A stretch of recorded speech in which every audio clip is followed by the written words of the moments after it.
Most real estate agents right now they haven't pivoted to understand they're going to have to compete for buyers now. So even showing like, hey, we're trying to develop like what this is, because I don't think that there's anything that I've said that's really disparaging towards anybody. It's just generally speaking, like we want to figure out like how to help sellers, how to help buyers. So like with buyers, most agents haven't realized that they actually have to compete for buyers now, because the old way of how it was done is that their compensation was kind of like already just baked into the deal. Effectively be like this glorified tour guide and like just they're just driving a buyer around, and then the buyer's like, I like that house. And then, they're like, great, you do want to buy it. They're like, yeah, we want to buy it. And then they like put the offer together, and then they could be like a terrible real estate agent and they're still going to get paid, because that was just a function of, how the listing agent already negotiated the commission into the deal.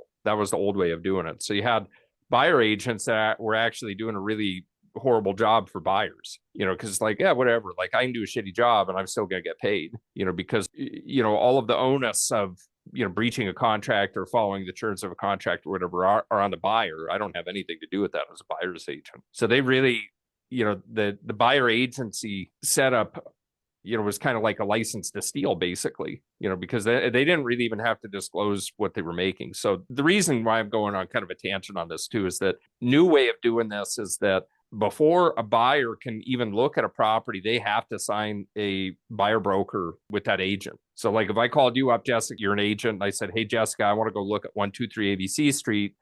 I'll meet you there.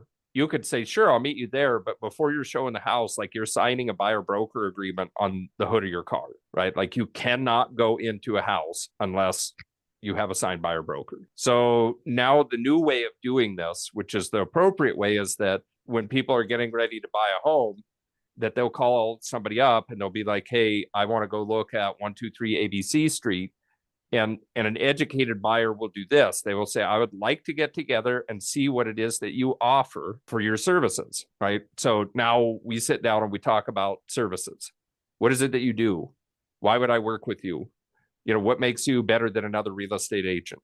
How much do you charge? What are your fees? Like all the normal questions that you would ask anybody. Like if you were interviewing an attorney, you would ask them how much do you charge? You would never just be like, I don't care how much it is, like just go ahead and do whatever, because, what if their retainer fee is $50,000? Most agents have not really pivoted to understand that they actually have to add value to the buyer side of the transaction.